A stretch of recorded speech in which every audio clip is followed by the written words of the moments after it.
Good morning and welcome to your Farm and Home Show. My name is Joanna Coles, and this morning we're visiting with Dr. Katie VanValin. She's with the University of Kentucky's Extension Beef Nutrition Specialist there. Good morning, Katie. Good morning, Joanna. How are you?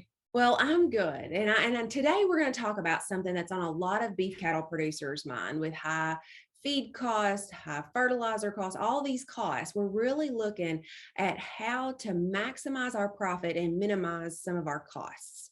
And you have some tips that I think will be very helpful for our beef producers.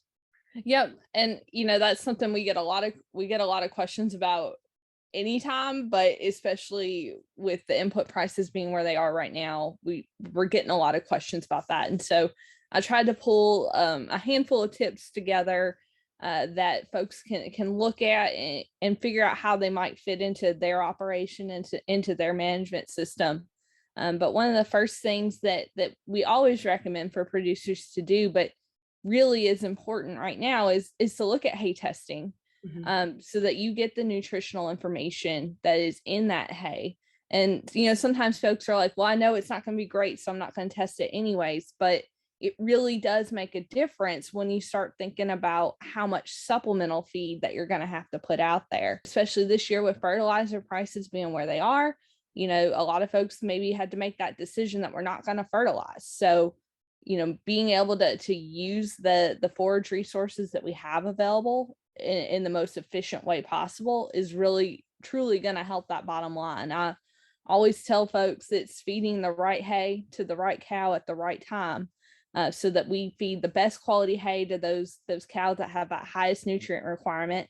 So that would be, right after they calve, or thinking about our heifers that have a pretty high nutritional requirement, our first calf heifers that are trying to grow that calf and still grow themselves, versus, saving that lower quality hay for those cows that may have a lower nutrient requirement. Absolutely. And that test is $10.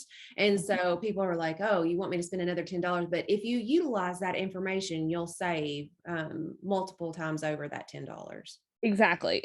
And we've got some articles where we go through some scenarios and show the difference in cost to supplement different feeds. And the other thing is to take it even a step further. Once you've got that analysis, we can look at exactly which supplement is going to meet those needs, right? Because they're going to be probably low in energy and protein to meet the needs of that lactating cow, but finding the supplement that best matches the nutrition that's in the hay can really make sure that we're not overfeeding energy and protein. When feed costs are high, we don't want to be overfeeding anything.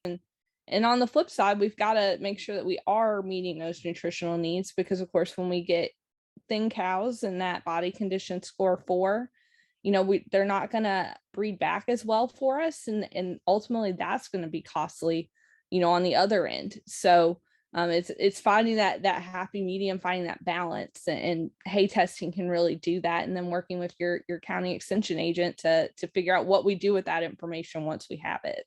Absolutely. And you mentioned feeds, and usually when feed costs are high, beef producers get creative about what to feed and those type of things. But it's probably good to go ahead and figure that out once you get your hay test, and go ahead and price some of that, and maybe look at buying, ahead of time or in bulk. Or what are some of your tips for that? Yeah, certainly. A lot of our feed mills will offer a bulk discount. And so buying earlier in the season, and in bulk can be a great way to save a few dollars here and there. And again, over time, that does add up. Certainly looking at some of our byproduct feeds, we do have a lot of byproducts, from the bourbon industry here in the state. We do get a lot of questions, especially when corn prices are high. We're looking at what other ways can we feed these cows. What I recommend is pricing them out on a pound, the cost for a pound of protein or a pound of energy.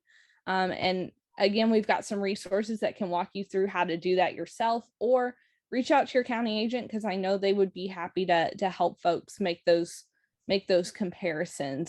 Absolutely. A lot of decisions to be made, but good tips, and I appreciate you visiting with us this morning. And if you have any questions, make sure to contact your local extension office. Thanks for watching and have a great day.